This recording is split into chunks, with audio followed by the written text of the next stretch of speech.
The message came through on a Tuesday afternoon. Kate Morrison was drinking her third cup of coffee when the alarm sounded across Unity Station. She put down her cup and walked quickly to the communications room. Her boots made soft sounds on the metal floor. Unity Station floated in deep space far from Earth. It was humanity's first real attempt at reaching out to the galaxy. For 3 years, the station had been quiet. They listened to radio signals. They watched distant stars. They hoped someone would answer back. Today, someone finally did.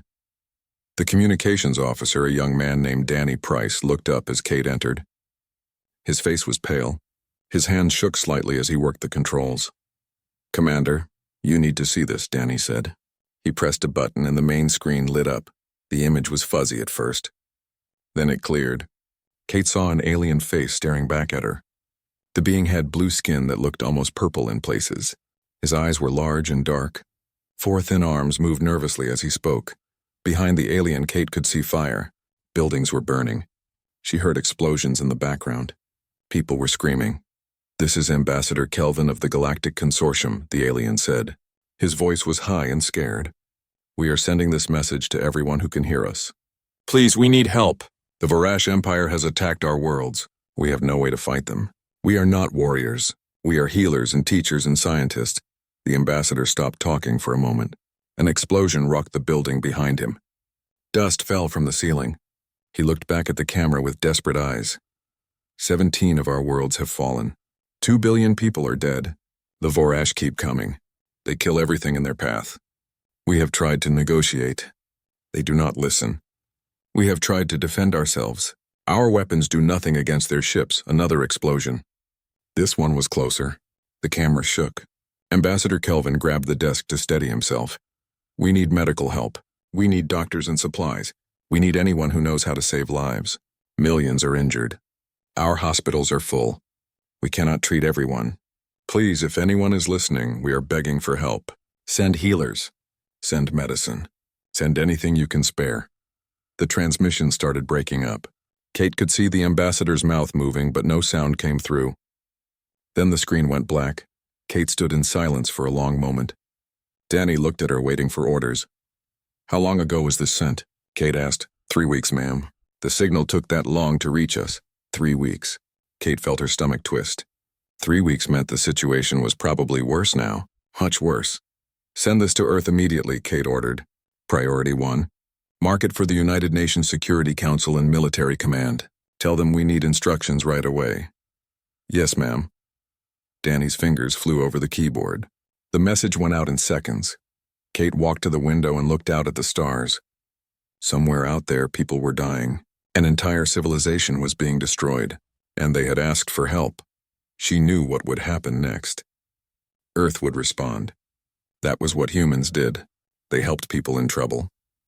But she also knew that help would come in a form the aliens probably did not expect.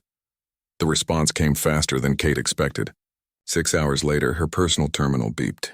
She opened the message and read it 3 times to make sure she understood correctly. The Third Fleet was being deployed. All of it. 200 ships, including the Navy's newest carriers and battleships. Medical teams were being assembled. Supply ships were being loaded with equipment. And they were all coming here to Unity Station before heading out to help the consortium. Kate read the last line of the message again. It was from Admiral Jake Collins himself, the man who would lead the fleet. They asked for healers. "We will bring doctors. We will bring medicine. We will bring everything they need. But we will also bring the tools to stop the people who are hurting them. Nobody kills 2 billion innocent people and gets away with it. Not while we can do something about it." Kate sat back in her chair. She thought about the ambassador's face. His desperate plea for medical help. His belief that someone would send hospital ships and supplies. He had no idea what was coming. The Third Fleet arrived at Unity Station 2 weeks later. Kate watched from the observation deck as the ships came out of faster-than-light travel. One by one, they appeared in flashes of blue light. Small ships first, then bigger ones. Then the truly massive vessels that made her breath catch in her throat. The flagship was called the Valiant. It was 3 kilometers long and covered in gray armor. Weapons stuck out from every surface. Missile tubes, railgun batteries, laser arrays, and things Kate could not even identify. Fighter craft flew around it like angry insects protecting their nest. This was not a hospital ship. This was a warship. A ship built to fight and win, and there were 200 of them. Kate's terminal beeped. A video call request from the Valiant. She accepted it. Admiral Jake Collins appeared on her screen. He was a tall man with gray hair and sharp eyes. His uniform was perfectly pressed. His expression was calm and confident. "Commander Morrison," he said with a slight smile, "thank you for the warning." "We are ready to proceed, Admiral," Kate replied. Sir, they asked for medical help. "Are you sure this is the right approach?" Jake's smile did not fade. "Commander, I have 3,000 doctors on my ships.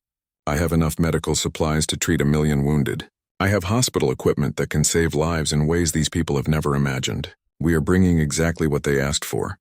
He paused and his expression became harder. "But we are also bringing the means to stop the bleeding at its source. You cannot heal a wound if someone keeps cutting the patient. First, we deal with the knife. Then we treat the injury. That is how human medicine works, Commander. We fix the cause, not just the symptoms." Kate nodded slowly. She understood. It made sense in a brutal, practical way. "When do we leave?" she asked. 24 hours. We need to refuel and run final checks. Then we head for consortium space." The message said they were at Sanctuary Station, correct? "Yes, sir. That is where the refugee fleet has gathered." "Then that is where we will go." The Vorash picked the wrong species to attack. "They are about to learn what happens when you hurt people under humanity's protection. Get some rest, Commander. Tomorrow we change the galaxy." The transmission ended. Kate turned back to the window and watched the fleet. 200 warships, each one carrying the tools of both destruction and healing. An entire civilization's military might, ready to answer a cry for help. Ambassador Kelvin had asked for healers. Humanity was sending them, just not the kind he expected. Sanctuary Station looked like a broken toy floating in space. The massive structure had been built to house 50,000 beings comfortably. Now it held almost 500,000 refugees, and more arrived every day. Medical Director Alara stood at the observation window of the main medical bay. Her forearms hung at her sides, trembling with exhaustion. She had not slept properly in 3 weeks. None of the medical staff had. There were simply too many injured, too many sick, too many dying. Behind her, doctors and nurses moved between beds. Every bed was full. The hallways were full. They had set up emergency treatment areas and storage rooms, meeting halls and cargo bays. Still, it was not enough. "Director Alara," a voice called.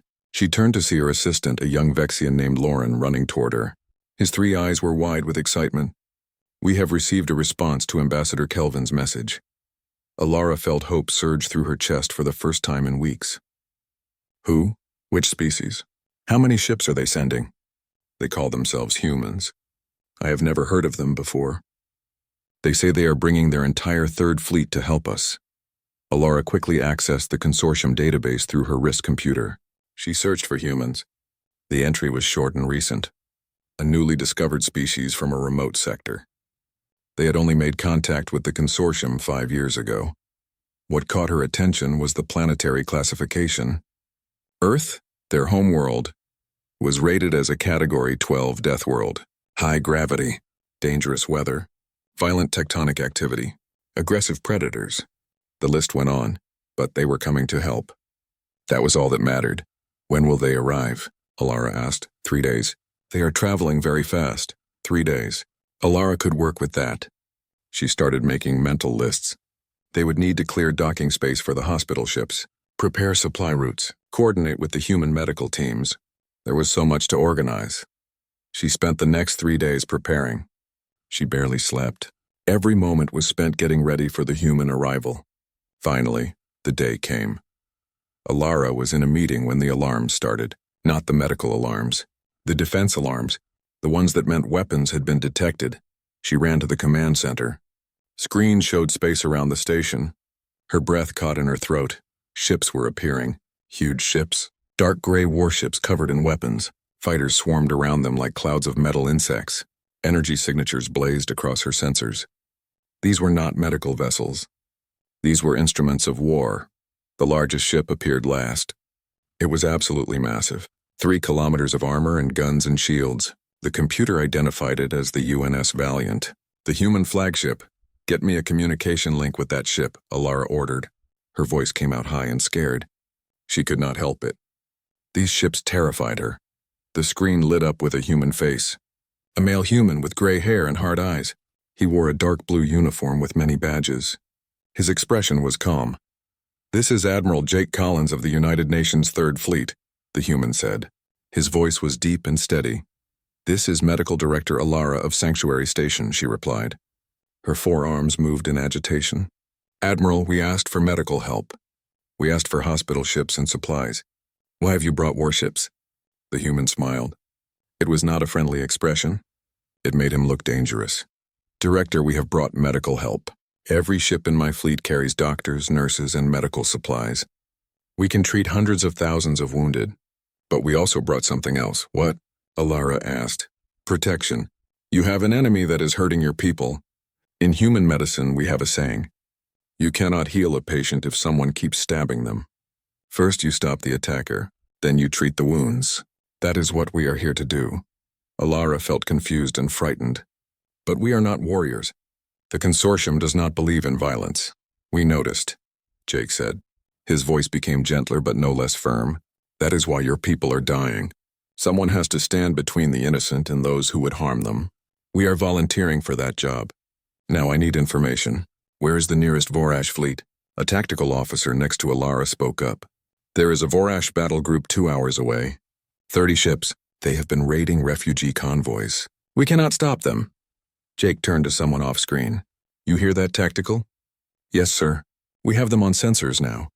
The Admiral turned back to Alara. "Director, we will deal with the Vorash. Then we will begin medical operations. I recommend you prepare your facilities to receive our doctors. They will need workspace. Expect us to start treating patients within 4 hours." 4 hours? But the Vorash fleet will not be a problem much longer. Collins out, the transmission ended. Alara stood in shocked silence. Around her, the command center staff stared at the tactical display. The human fleet was moving into formation. A combat formation. They were actually going to fight the Vorash. Lauren stepped beside Alara.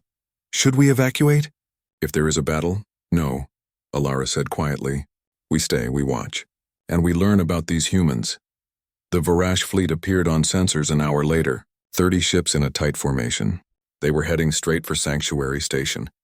They had done this many times before. Attacked refugee gathering points. Killed the survivors. Destroyed the hope of entire populations, but today was different.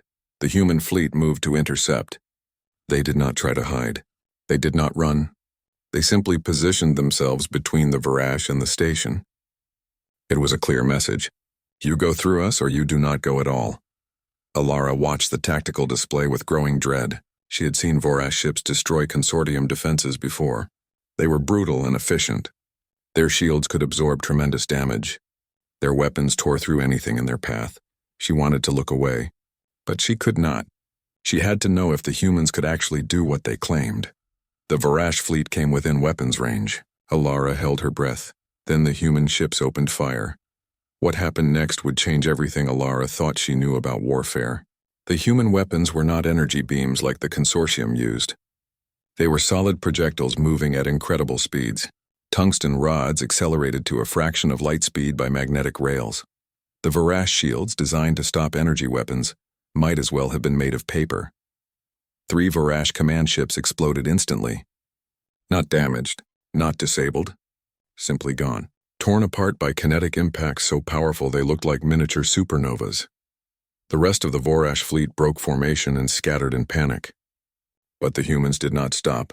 Fighter craft swarmed through the enemy ships. Missiles streaked across space. More railgun rounds smashed into targets with devastating accuracy. In the command center of Sanctuary Station, nobody spoke. They simply watched as humanity demonstrated what a real military force looked like. Watched as the bullies who had terrorized the galaxy for months were systematically destroyed. 43 minutes after the first shot was fired, it was over. 27 Vorash ships were debris. 3 had surrendered. The human fleet had barely been scratched. Alara's communication terminal beeped.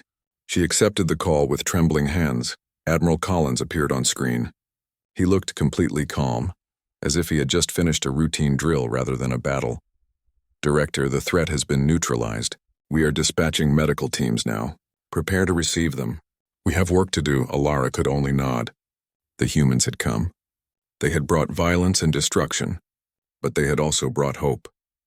And most importantly, they had brought the promise that the nightmare might finally end. The transport shuttle touched down in the main docking bay of Sanctuary Station. Alara waited with her medical staff, nervous and uncertain. She had watched the humans destroy a Varash fleet in less than an hour.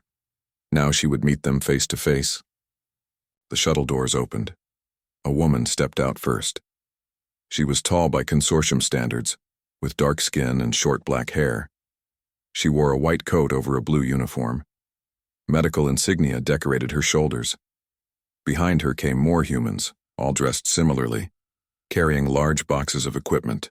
"Medical Director Alara?" the woman asked. Her voice was warm and friendly. She smiled as she approached. "Yes, that is me." Alara's forearms moved in a welcoming gesture. "Welcome to Sanctuary Station." The woman held out her hand. Alara stared at it, unsure what to do. The human noticed her confusion and lowered her hand. "Sorry, human greeting. I am Dr. Linda Hayes, Chief Medical Officer of the 3rd Fleet. We are here to help in any way we can. Where do you need us most?" Alara relaxed slightly. This human seemed kind, professional, nothing like the terrifying warships she had seen in battle. "Everywhere," Alara admitted. "We have wounded in every section, critical cases in the main medical bay, less severe injuries in the secondary facilities. We are overwhelmed." Linda nodded and turned to her team. "You heard the director. Split into groups. Alpha team, take critical care. Beta team, secondary facility. Gamma team, start processing the backlog and triage.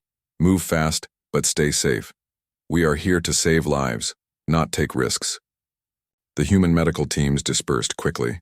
Alara led Linda toward the main medical bay. As they walked through the corridors, Linda looked at everything with sharp, analytical eyes. She asked questions constantly. "How many patients total? What species, what types of injuries? Do you have adequate supplies? What about quarantine protocols?" Alara answered as best she could. Linda absorbed every detail, occasionally speaking into a small device on her wrist to relay information to other teams. They entered the main medical bay. The sight was heartbreaking. Hundreds of patients lay in beds or on makeshift sleeping areas on the floor. Many were injured. Burns, broken bones, internal damage. Others were simply sick from stress and poor conditions. The air smelled of antiseptic and fear.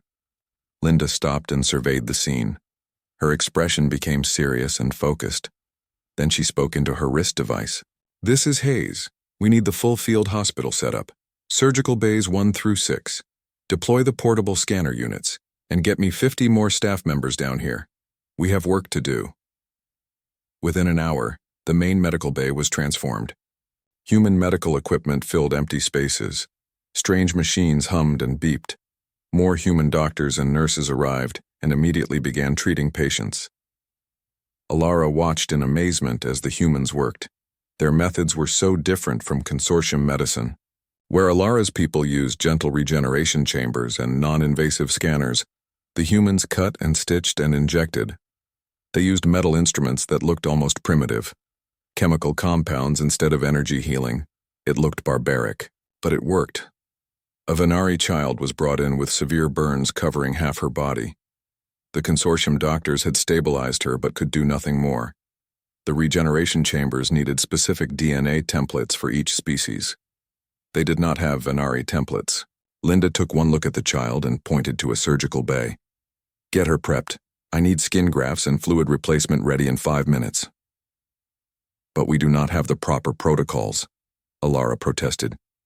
"We have never treated this species for burns before." "Then we improvise," Linda said firmly. "The basic biology is similar enough.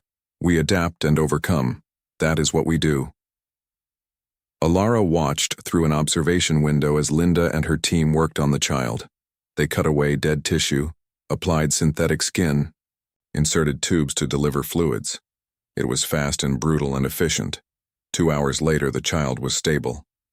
The burns were covered. The pain was managed. She would survive. Linda came out of the surgical bay and pulled off her gloves. She saw Alara watching and walked over. "Your methods are violent," Alara said quietly. You cut into flesh. You use chemicals. It seems wrong. Linda nodded. I understand. Your medicine is elegant, advanced, but it requires perfect information, perfect conditions. We come from a world where perfect does not exist, so we learn to work with imperfect, to adapt, to do whatever is necessary to save lives. She gestured at the medical bay. Every species out there is different. You would spend weeks researching the perfect treatment. We do not have weeks, so we use what we know about biology in general. We take educated risks. Sometimes we fail, but more often we succeed. Alara looked at the Venari child sleeping peacefully in the recovery area. You saved her life. Our methods would have let her die while we waited for information. Yes, and that is the difference between our approaches. You strive for perfection. We strive for results. Over the next few days, the human medical teams proved their worth again and again. They treated injuries that consortium doctors had declared untreatable. They saved patients who had been given up for dead. They worked 20-hour shifts without complaint. But it was not just physical medicine.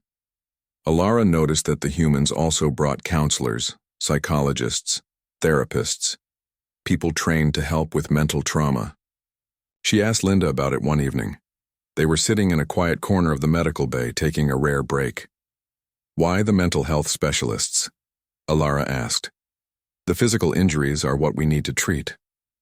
Linda looked at her with sad eyes. Director, your people have been through hell.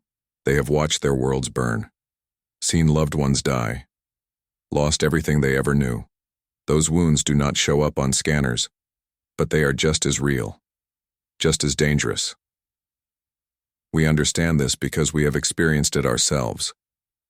Earth has known war, destruction, genocide. We almost destroyed ourselves multiple times in our history. We know what trauma looks like. We know how it breaks people if left untreated. Alara felt something shift in her understanding of humans. They were not just warriors or doctors. They were survivors. They had lived through darkness and emerged with the knowledge of how to help others do the same. Your species has suffered greatly, Alara said softly. Yes. And we learned from that suffering. We learned that prevention is better than cure, that evil must be opposed, that the strong have a duty to protect the weak. Those lessons cost us billions of lives over thousands of years. Now we share them with the galaxy. Linda stood and stretched. Come on. We have more patients to see. The night shift needs a break. As they walked back to work, Alara realized something important. Humanity had not just come to heal wounds. They had come to teach the galaxy a hard lesson. That peace was precious, that it needed to be protected, and that sometimes the only way to stop evil was with force. In 1 week, the human medical teams treated over 50,000 patients.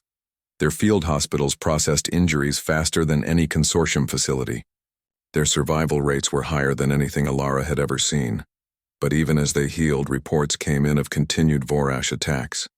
Other refugee groups, other stations. The enemy was still out there, still hurting people. Alara knew what would come next. The humans would not just defend, they would attack. They would take the fight to the Vorash. And part of her, the part that had watched so many die, was glad. Sometimes healing required surgery, and sometimes surgery required cutting out the disease. Admiral Jake Collins stood in the briefing room of the Valiant. Around him sat the commanders of every ship in the Third Fleet. On the large screen behind him was a map of Vorash territory. Red dots marked enemy fleet positions. Blue dots showed human forces. We have been defensive long enough, Jake said, his voice calm and steady. We have protected refugee convoys. We have stopped raids. We have saved lives. But the Vorash keep coming. They have 17 major fleet groups, hundreds of ships. They control 42 star systems. They will not stop until someone makes them stop. He tapped a button and the map zoomed in on a system near the edge of Vorash space. This is the Keltar system, major Vorash shipyard. They build their warships here. Intelligence says they have 12 capital ships under construction, and at least 30 escorts defending the facility. Captain Amy Hudson of the carrier vessel Enterprise raised her hand. Sir, Are we really going to invade their territory? That is an act of war. Jake smiled grimly. Captain, they declared war when they started killing billions of innocent people. We are simply responding. But this will not be a war of conquest. We are going to destroy their ability to make war. Nothing more. Nothing less. He tapped another button. More systems lit up on the map. These are the targets: shipyards, supply depots, command centers. We hit them hard and fast. We give them no time to respond. And we make it very clear that aggression has consequences. Commander Greg Palmer of the destroyer Swift spoke up. What about civilian casualties? The Vorash have billions of people living in those systems. Which is exactly why we will be careful, Jake replied. We strike military targets only. If Vorash civilians get in the way, we wait. If they use civilians as shields, we find another approach. We are not monsters. We are healers. And sometimes healing means removing the source of infection without harming healthy tissue. He looked around the room at his officers. I know some of you are uncomfortable with this, taking the fight to them, becoming the aggressors. But ask yourselves this: how many more refugees need to die before we act? How many more worlds need to burn? At what point does defending become enabling? The room was silent. Everyone understood. Defense alone would not win this war. Someone had to go on offense. We launch in 3 days, Jake concluded. Use that time to prepare. Check your ships. Drill your crews. Make peace with what we are about to do. Dismissed. The officers filed out. Jake stood alone for a moment, looking at the map. He knew this decision would change things. Change how the galaxy saw humanity. Change how history would remember them. But he also knew it was necessary. Evil unchallenged only grew stronger. 3 days later, the Third Fleet crossed into Vorash space. The attack on the Keltar shipyard was swift and brutal. Human ships dropped out of faster-than-light travel right on top of the facility. The Vorash defenders had no time to react. Railgun fire tore through construction berths. Missiles destroyed power stations. Fighter craft strafed escort vessels. In 18 minutes, the shipyard was reduced to scrap metal. The defending fleet was destroyed or scattered, and the humans were already jumping to the next target. They hit 5 systems in the first day, 10 by the end of the week. Each attack followed the same pattern: jump in, destroy military targets; jump out, no prolonged engagement, no occupation. Just surgical strikes that left the Vorash military reeling. On Sanctuary Station, Alara watched the reports come in. The humans were tearing through Vorash territory like a storm. She felt conflicted. Part of her was horrified by the violence. Part of her was grateful that someone was finally fighting back. Kate Morrison arrived at the station in the second week of the campaign. She came as a diplomatic representative, working with Ambassador Kelvin to coordinate consortium support for the operation. Alara met with her in a conference room. Kate was a professional woman in her 30s, dressed in a sharp uniform. She carried herself with confidence and competence. Director Alara, Kate said with a warm smile, it is good to meet you. Dr. Hayes speaks highly of your work. Thank you. Commander Morrison, I must ask, what is your goal here? Are you trying to destroy the Vorash entirely? Kate shook her head. No, we want to destroy their ability and will to make war. The Vorash people themselves are not our enemy. Their government, their military, their belief that they can hurt others without consequence. That is what we oppose. She pulled up a datapad and showed Alara some files. Look at these reports. Every system we attack, we broadcast the same message. Surrender and you will be treated fairly. Fight and you will lose. We are not here for revenge. We are here to stop the violence. Alara looked at the files. Reports of human forces helping Vorash civilians after battles, setting up field hospitals, providing food and medicine, protecting them from their own military's scorched earth tactics. You are healing them too, Alara said in wonder. Even your enemies, of course. The average Vorash citizen did not ask for this war. They are victims as much as anyone. We fight their soldiers. We protect their civilians. That is the human way. Kate leaned back in her chair. Director, I know our methods seem harsh, violent, but consider the alternative. If we do nothing, the Vorash continue killing. More refugees. More destroyed worlds. Sometimes the only way to save lives is to take action against those who threaten them. Alara was quiet for a moment. Then she asked the question that had been bothering her for weeks. Why do you do this? Why do humans care what happens to us? We are strangers. Different species. You owe us nothing. Kate smiled sadly. Because we know what it is like to suffer. To be attacked by those stronger than us, to watch innocents die while the powerful do nothing. We have been where you are now, and we swore that when we had the power to help, we would, no matter who needed it, no matter the cost. She stood and walked to the window looking out at the stars. Humanity almost destroyed itself. We fought terrible wars, used terrible weapons, lost billions of lives. We learned hard lessons about violence, about hate, about indifference. Those lessons made us who we are today. Kate turned back to Alara. We are not perfect. We still struggle with our own darkness. But we try to be better. To use our strength for good. To stand between the victim and the attacker. That is what it means to be human. To care even when it is hard. To fight even when it is costly. To heal, even when it requires force. Alara felt tears forming in her eyes. She had judged humans harshly at first, seen them as brutal and primitive, but now she understood. They were not cruel. They were compassionate in the most practical way possible. Thank you, Alara said quietly, for coming, for helping, for caring enough to risk yourselves. Kate smiled. You are welcome. Now let us talk about the future, because this war will end, and when it does, we need to make sure it never happens again. Over the next few weeks, more human ships arrived. The First Fleet, the Seventh Fleet, reinforcements from Earth. The combined force was massive. Over 300 warships all working in coordination. The Vorash Empire began to collapse. Fleet after fleet surrendered rather than face the humans in battle. Governors of conquered worlds declared independence. The Emperor's grip on power weakened daily. In the command center of Sanctuary Station, Alara watched the tactical maps with growing hope. For the first time in months, she could see an end to the nightmare, not because the Vorash had been exterminated, but because someone had finally stood up to them. The humans had come as healers. They had brought medicine and comfort and hope, but they had also brought something the galaxy desperately needed. They had brought justice.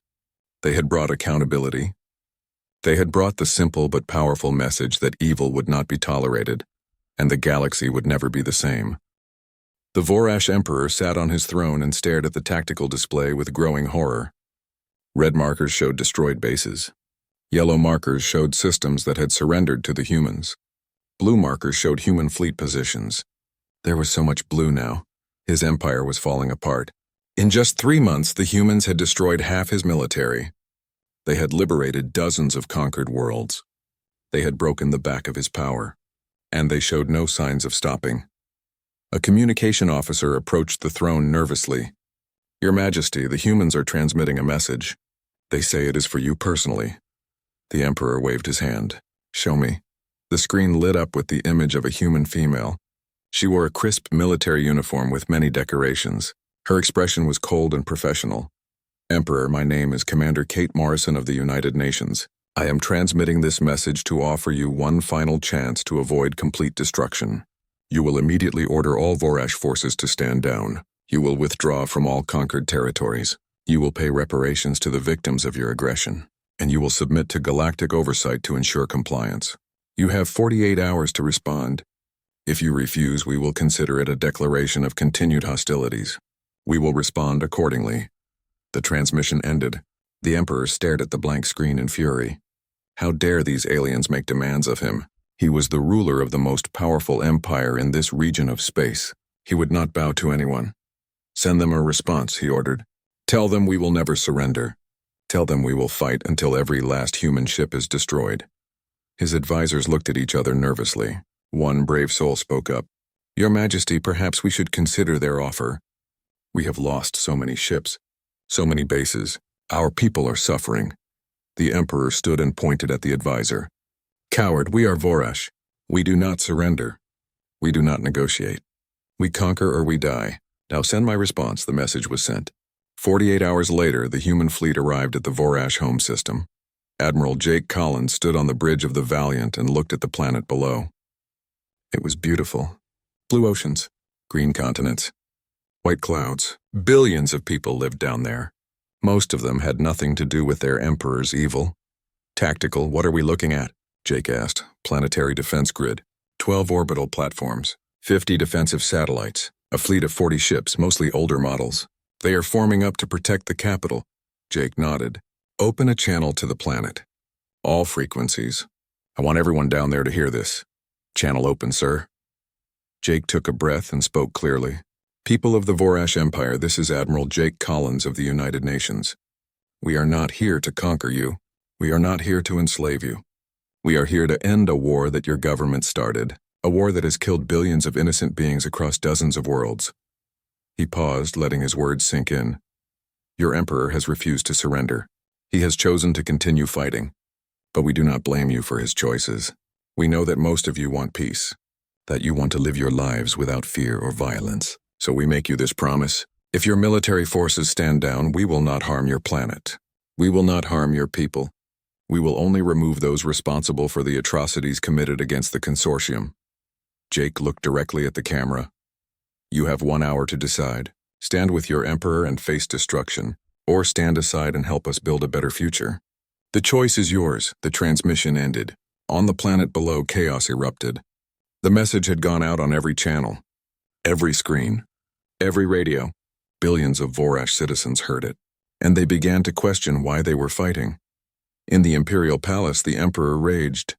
Destroy those ships. I order you to attack now. But his fleet commanders hesitated. They had seen what happened to Vorash ships that fought the humans. They had no desire to die for a lost cause. One by one, the ships began to stand down. Orbital platforms deactivated their weapons. Defensive satellites went into safe mode.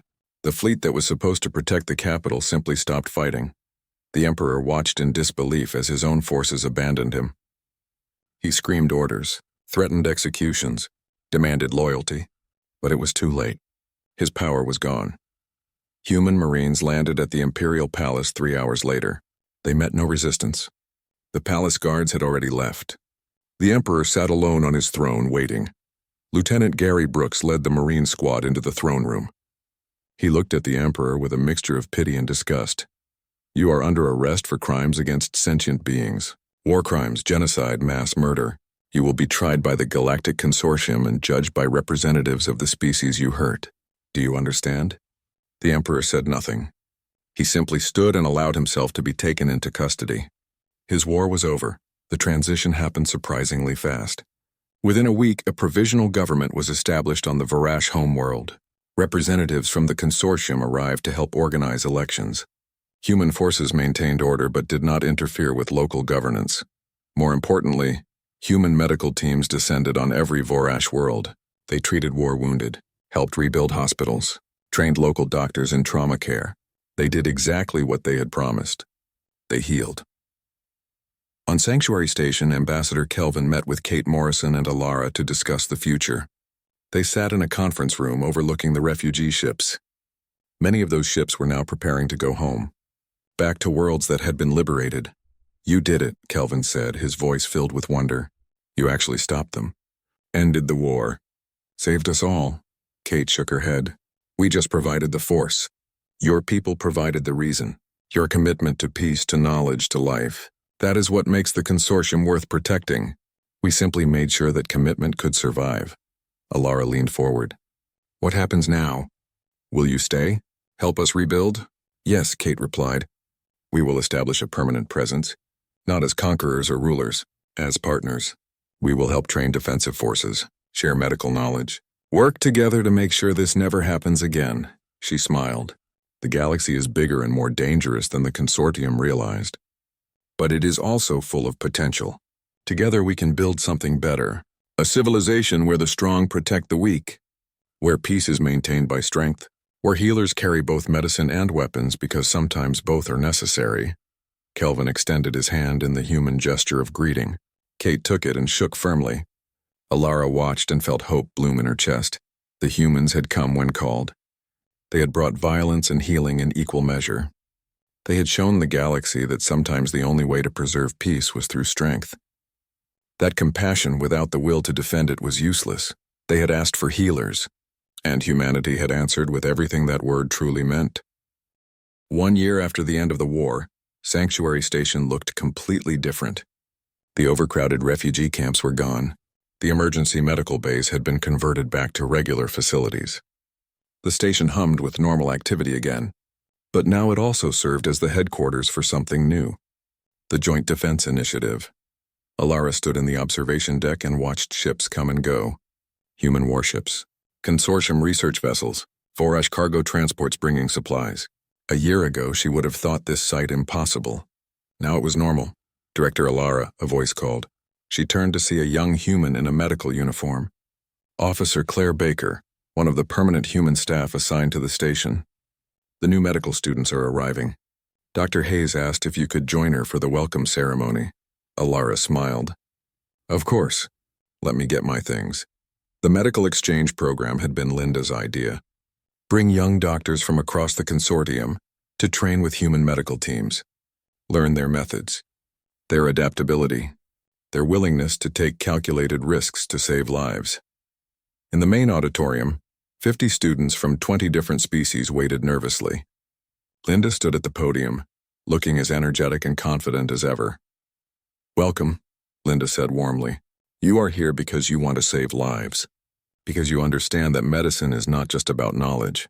It is about action, about doing whatever is necessary, even when it is hard, even when it is messy, to give your patient the best chance at survival. She gestured to Alara. Director Alara will tell you that our methods seemed barbaric at first. Cutting, chemicals, physical intervention. But she will also tell you that those methods saved thousands of lives when traditional approaches failed. Alara stepped forward and addressed the students. Dr. Hayes is correct. I judged human medicine harshly. I thought it was primitive. But I learned that effectiveness matters more than elegance. Results matter more than tradition. Your lives as doctors will be full of impossible situations. Learn from the humans. Learn to adapt.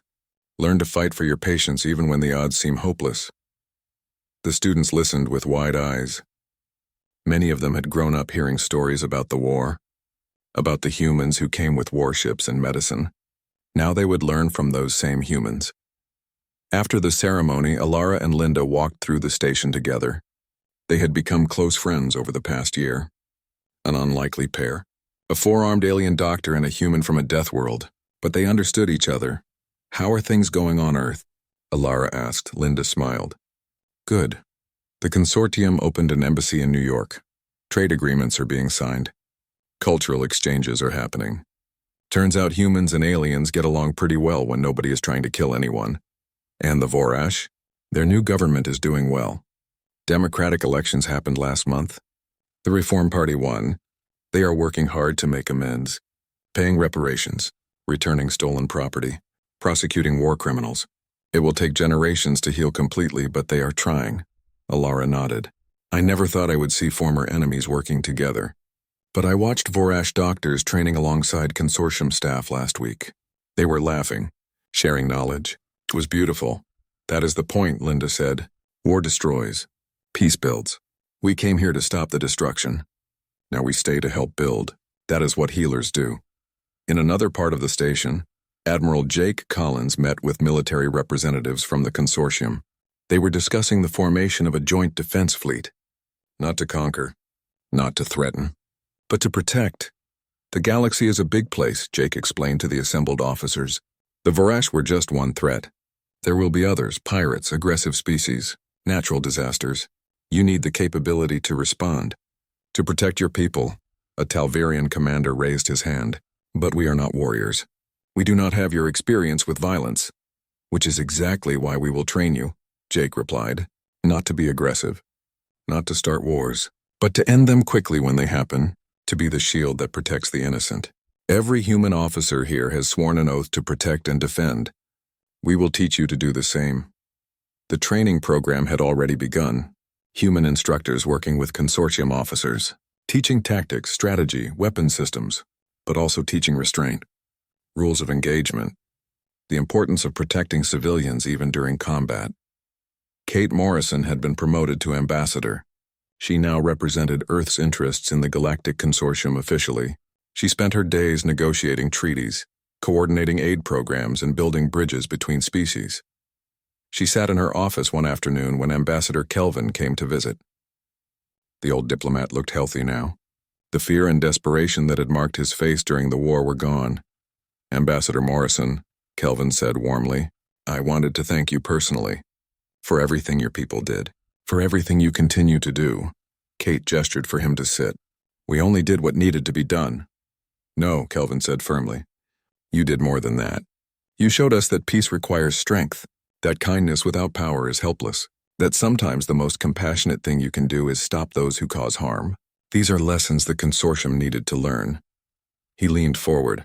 For 12,000 years, we believed that violence was never the answer, that negotiation and understanding could solve any problem. The Voresh proved us wrong. They showed us that some beings cannot be reasoned with, that evil exists and must be opposed. Kate nodded. We learned those lessons the hard way on Earth, through terrible wars and countless deaths. Now we share that knowledge. Hopefully the galaxy can avoid some of our mistakes. There is talk of making Earth a permanent member of the Consortium Council, Kelvin said. Your species would have equal voice with the founding members, equal responsibility for the future. We would be honored, Kate replied. Humanity has always believed in cooperation, in standing together against threats. We would be proud to be part of something larger than ourselves. That evening, Kate stood on the observation deck where Alara often spent her time. She looked out at the stars and thought about the past year, about the battles fought, the lives saved, the bridges built between species. A message appeared on her data pad. From Earth, from Unity Station, from where this all began. It was from Commander Danny Price, who still worked at the communication station. The message was simple but powerful. Another distress call had been received. Another species in trouble. Another cry for help. Kate read the message and smiled. She knew what would happen next. The call would go out. Ships would be prepared. Medical teams would assemble. And humanity would answer. Because that was what they did. That was who they were. They were healers, carrying medicine and weapons, ready to protect and defend, ready to stand between the innocent and those who would harm them, ready to do whatever was necessary to preserve life and punish evil. The galaxy had asked for healers. Humanity had delivered, and they would continue to deliver, for as long as anyone needed their help. Because in the end, healing was not just about treating wounds. It was about preventing them, about creating a universe where everyone could live without fear, where the strong protected the weak, where justice was swift and mercy was abundant. That was the human way. That was the lesson they brought to the stars, and the galaxy was better for it. Kate turned from the window and headed to her quarters. Tomorrow would bring new challenges, new opportunities to help, new chances to make the universe a little bit safer, a little bit kinder, a little bit more just. She thought about the first message from Ambassador Kelvin, his desperate plea for healers, his belief that someone would answer. Someone had answered, and they had brought exactly what was needed. Not what was expected, but what was required. Dreadnoughts and doctors, weapons and medicine, strength and compassion, the complete package of what it truly meant to heal. And somewhere in the darkness of space, another species would soon learn what the consortium had learned. That when you called for help, when you cried out against injustice, humanity would hear, and they would come, with everything that word healing truly required.